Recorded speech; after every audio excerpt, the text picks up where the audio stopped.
All right, what is going on, everybody? Welcome back to another video, another, or I guess our first college basketball video. In this video, we're going to talk about AJ Dybantsa, the BYU forward that played in the Jimmy V Classic the other night. This is the first time I got to watch a full game of him and not just the highlights, not just like the first half of a game, the second half of the game.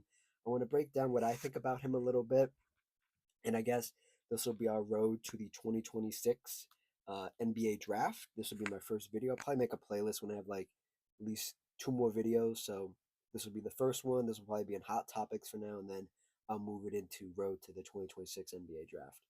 But we're going to talk about his play style a little bit, talk about the game.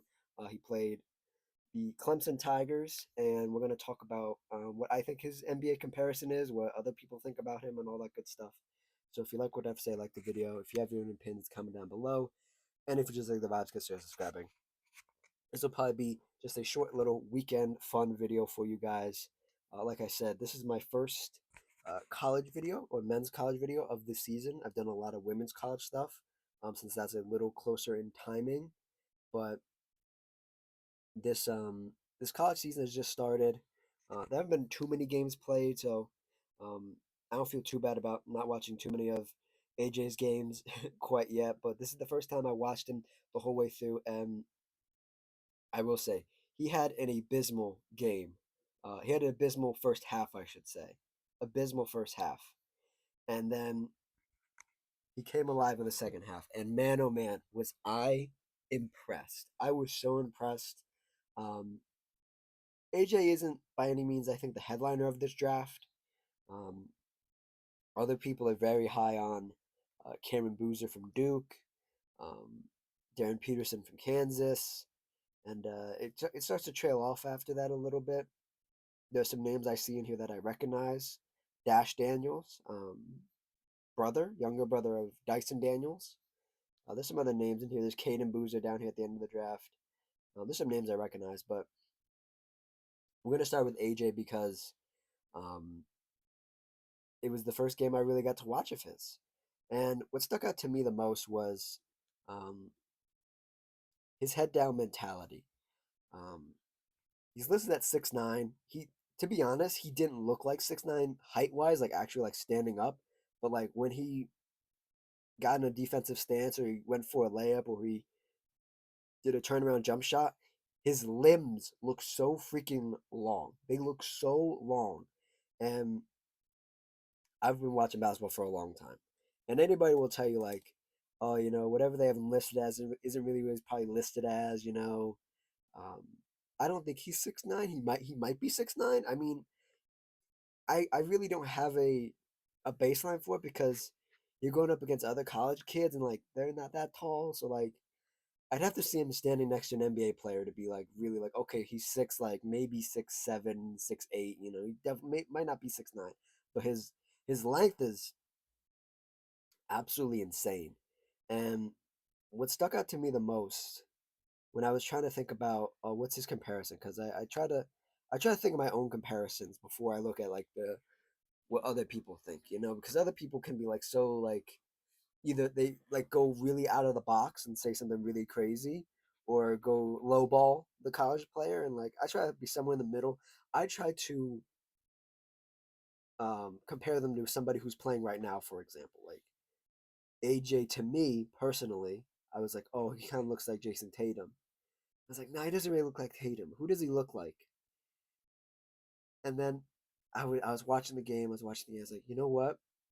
He looks like Jalen Brown out there, except with a left hand. And then I was like, he kind of looks like Jalen Brown. And I thought about it more, and I was like, oh my god, he looks like Mikal Bridges out there because of the wingspan he has, the mid range jump shot that he has. Um, Obviously, Jalen Brown has a mid range jump shot as well, but I was watching him, and he kept going to this turnaround shot or this quick turnaround shot where he didn't really have time to set it up, so he would just get the ball, turn, and fire. When he was being forced, whether it was on a double team that was coming at him or he was near the baseline, so he had to fade one way or the other. Um, it was it was startling how much I was like, oh my god, he might not have the defensive IQ of Mikal Bridges, but his physicals look Mikal Bridges esque. Like his length is Mikal Bridges esque, and one of his weaknesses here, what's listed here. This is a small sample size. There's only been what is there less than 10 games played. Yeah, less than 10 games played in the college season so far. But one of his weaknesses listed on Tankathon is his steals and his blocks. So he's not a great defender, at least at the college level. It might turn around at the NBA level. I think it is possible because if you look at it and you look at him and you look at his IQ just for the offensive side of the ball, that can transfer to the defensive side of the ball as well. And I'm very interested to see if, depending on the situation he goes to, and we're going to talk about potential situations he could end up in.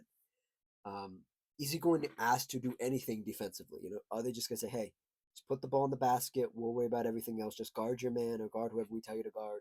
At the next level, and we'll try to help out." Because NBA defenses are weird, especially because they're changing right now. Especially because they're changing right now. You see a lot more pseudo zone, like half a zone defense. Like I believe it was a 2-3, a 3-4, something like that. Um, Defense where you don't really have to guard your man; you just have to guard your space, your corner, your area of the floor, and that would benefit AJ so much. And the other thing is that a lot of teams are pressing. They're pressing now. This is a new phenomenon. A lot of NBA teams are pressing. Um, full court, like college press. Excuse me. And for a young guy like AJ, who has the length, who has the IQ, I think I think that would benefit him. Um, some things that he's really good at that are listed on his page here. His scoring is really good. He stays out of foul trouble. Maybe that's because he doesn't play defense. His field goal percentage is really good. His win shares are really good. Um, his PER is really good. That's player efficiency rating. His true shooting, his assists. Yes, his assists. He had a lot of crazy assists in this game against Clemson. He had some really crazy. What did he end with? He ends with 6 assists. Felt like he had 10. Um, he had some eye popping like over the top assists, like somebody rolling to the basket, and then he would just find them at the perfect time. The person didn't have to hang in the air too much. He put it right near the rim, and it looked it it looked it looked like he was comfortable enough throwing a pass. And that's what you worry a lot about with these quote unquote scores, like especially these modern scores, people's who favorite players are like Paul George and like all that stuff. They're really more concerned with scoring. I like somebody who could do a little bit of everything, or at least is willing to do a little bit of everything and not force his shot. Even though he was forcing a shot in the second half of that game, he kind of had to because he was a little passive, I believe, in the first half. I think he only had 6 points in the first half, but his assists, and I want to say playmaking because playmaking is different than just like getting an assist. His assists were really good. Just getting the ball to one of his teammates. Sometimes I think he threw it to the corner once on a really good pass. I don't think the his teammate made it, but it was it was impressive. It was something that I when I hear the name AJ Dybantsa and I think about like um, what people have told me and what I've seen and what I've read. I didn't see him as a passer, and he had some passes that caught my eye. Truly, his 2 point percentage is really good. His draft age is a plus. I mean, was he 19? He's 19.39, 39 years old exactly. Um, Another thing about AJ here that I didn't know is that he's from Maine.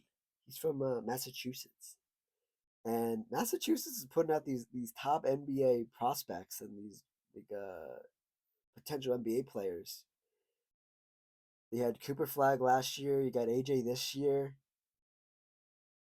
and I don't know. I don't know what's in the water up there. I don't know, but we'll see. We'll see what else happens. Maine might be a hot spot for some NBA talent coming up here in the latter half of this decade. Um, I want to talk about some comparisons other people put out there. when I was doing research for this video, I saw something that was crazy. I saw two comparisons that were kind of crazy. The first one I'll say because it's not a bad one. I just think it's a little outlandish right now to say that.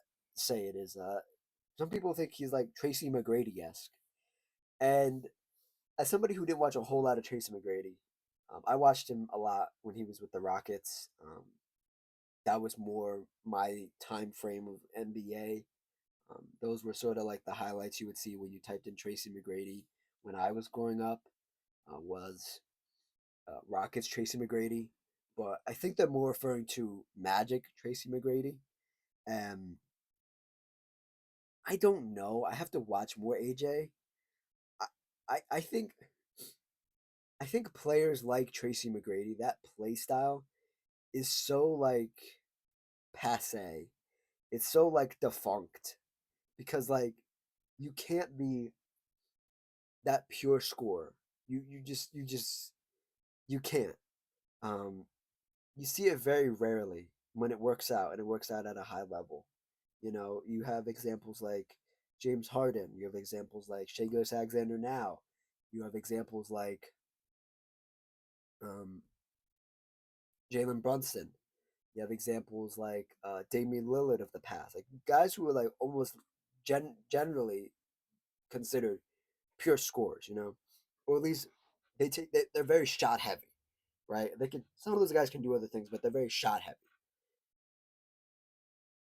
I don't think you should paint AJ in that box and be like, okay, he's like Tracy McGrady.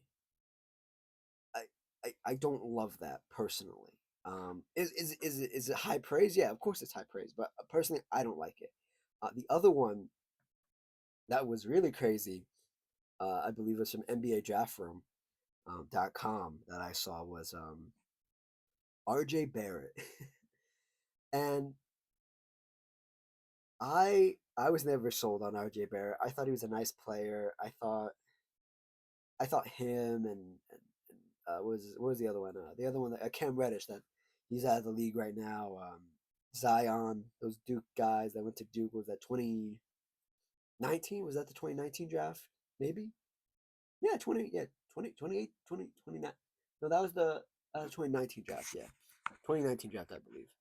Um, almost six years ago at this point. Wow.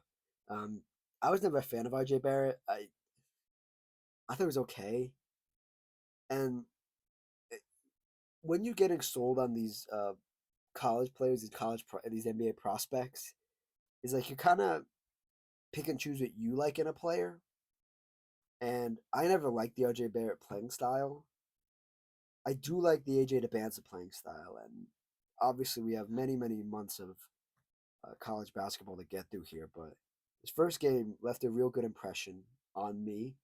And the other thing about AJ is that like AJ is not on like a power five school or like a blue blood school. He went to BYU. Nobody goes to BYU. And I can respect somebody who's like, you know what, I'm gonna go to my own place. I'm gonna go my own team, try to do my own thing with some guys that probably won't get drafted or might get drafted late in the draft, and try to show my skill, try to show my leadership and all that stuff. Versus that guys like again I mentioned RJ Barrett, Zion Williamson, Cam Reddish who just go to like a blue blood school and like team up and all this stuff. I think that's a show of character as well that AJ is comfortable being the lone gunner, so to speak. But also, like, if you watch the end of this Clemson game, BYU game, he didn't have the last shot. He wasn't open for the last shot. One of his teammates came flying in and hit a crazy three to win the game, 67 to the Clemson Tigers 64. And he seemed so happy in the post game interview, AJ, for his teammate that he got the shot because AJ would have had to throw up an even worse shot than his teammate did, but his teammate made it. Um, and I think it's very telling of somebody's character who is like, I don't need I could go to like a Kansas, I could go to a Michigan, I could go to a Duke, I could go to a North Carolina, I could go to these big name schools. I want to go to BYU. And he's at BYU and he's playing well. Um, the other thing I want to talk about here, Um, before I get too far away from it, we talked about the draft comparisons. Oh, let me tell you stats. I didn't even tell you what this guy's averaging. AJ Dybantsa on the year so far: 20 points, 6 rebounds, 3 assists. Um, he's the 20. He's the number 20. He's 27th, I guess, in the whole nation in men's college basketball in scoring. That's not bad. Top 30. That's not bad at all. Um, yeah. Let's talk about where AJ could possibly go. Now, I'm going to preface this. I'm going to put a disclaimer. Pretend a huge disclaimer is popping up right now. We are months and months away. Basically, what is it, like 10 months? Yeah, 10 months away from the draft. All of this is subject to change. None of this is concrete. This is just for fun. I just wanted to do this because I thought about it. I was like, oh, let me see what we can do here. Um, so I have the draft lottery up right now, or I have the draft order up right now, and this is via Tankathon. Shout out Tankathon. Um, and I was like, well, I can sim the lottery, so let me sim the lottery, and let me sim it like twice, right? Um, and I got some very interesting results. So the draft right now, as it stands, no simming at all, no simulating it at all. Just when I pulled up the website, um, 1 to 5 right now is the Atlanta Hawks, the Washington Wizards, the Oklahoma City Thunder, the Sacramento Kings, and the Indiana Pacers. That's the top 5. Just when you open the website, just like off current losses for the teams that they're with, for the teams that have these picks. The Atlanta pick is a pick from New Orleans, and the Oklahoma City Thunder pick is from the Clippers. So yeah, just so you know, just so everybody knows. Um, in that order, right now, number 1 is the Atlanta Hawks are taking Cameron Boozer. Number 2, the Wizards are taking Darren Peterson. Number 3, Oklahoma City's taking AJ Dybantsa. Number 4, the Sacramento Kings are taking Caleb Wilson, and the Pacers are taking Nate Ahmet. Um, this video is about. I could talk about this for another 10 minutes, but this video is about AJ. AJ going to Oklahoma would be so freaking crazy because he would get to learn from Shea. He would get to learn from Jalen Williams. He would be in such a great spot. I mean, for any of these rookies, for any of these potential draft picks, it'd be a great spot for them to land because they just get to go into a system where they're already winning. Um, it'd be absolutely insane. Would it be bad for his development? I don't think so. I think it'd be really good. This is a situation, like I said, like I was alluding to, where like they might just be like, "Hey, just go out there and score and just guard your man, and we'll worry about the rest of the stuff," and you'll learn on the job, so to speak. You won't have too much on his shoulders at all, and he'll just get to play. Um, so that's lottery or the draft 1, right? Now I have draft 2 that I simmed. I simulated. I hit the simulate button, and this is another wild result. We'll go through one through 5 again. So in this version of the draft, Oklahoma City have the number 1 pick, and they take Darren Peterson. The Pacers have the number 2 pick. They take Cameron Boozer. The Wizards have the 3rd pick. They're taking AJ Dybantsa. Um, the Jazz jump up, and they take at 4 Caleb Wilson, and then Nate Ahmed is taken by the Hawks at 5. Um, Nate Ahmed still at 5 in this draft number 2. Draft experiment number 2, we'll put it that way. Draft simulation number 2, yeah. AJ in a Wizards jersey. I have my problems with the Wizards. I think everybody does. I think everybody's just like so sick of the Wizards. Like they just not badly run. They always get this shit luck where they never get the number 1 pick. They always get stuck with 3. Not to say like if you get number 3 and you take AJ Dybantsa, it's a bad pick, but like actually it might be one of the better picks you could get. If you can't get Darren Peterson, you take AJ Dybantsa. Yeah, that's probably the best situation for them. But thinking about this long term, what you have Alex Sarr, you have that the kid with the afro. What's his name? I'd have to pull up the raw. Damn, I'll pull up the roster. Okay, I'll pull up the roster. um, but him landing in Washington might not be the best for his development, but he might learn faster.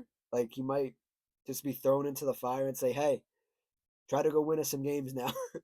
um, let's see, where's this? Big Afro. Where is he? Keyshawn George. Yes, Keyshawn George. I forgot about him. Yeah, I always get him and Keontae George mixed up. So yeah, you have Sar, Keyshawn George, um, Bilal Coulibaly, and like possibly AJ Dybantsa. I mean, it's okay, I guess. It's okay. I'm not sold on it. I don't know. Maybe, maybe you could talk me into it. This last one here. This last one, um, is my favorite version of this. For AJ, I should say, not as a whole. So this is number three, possibility number three. We're gonna go through 1 through 5 again. Number one, the Charlotte Hornets jump up and they take Cameron Boozer. Cameron Boozer staying in North Carolina, again to play for the Hornets. Probably not the best situation from him, but this is about AJ. Brooklyn Nets jump up. They take Darren Peterson. They would have like 700 guards on their roster. Sure. Number three, the Pacers jump up and they take AJ Dybantsa. Number four, the Mavericks jump up and they take Caleb Wilson. And Nate Ahmet is just perpetually at 5. He gets drafted by Atlanta again. Yeah, Atlanta again. Yeah.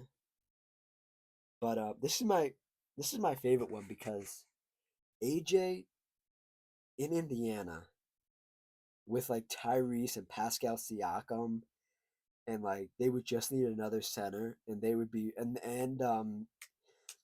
Ben Mathurin, and you just needed a center, and you guys would be ready to go for another playoff push. And he like is sort of like not the team isn't full rebuild, but they're like retooling, so there might be a gap year where they let AJ and like Tyrese come. They let AJ grow. They let Tyrese come back and like fully heal from his injury. Get his feet back under him after he tore his Achilles.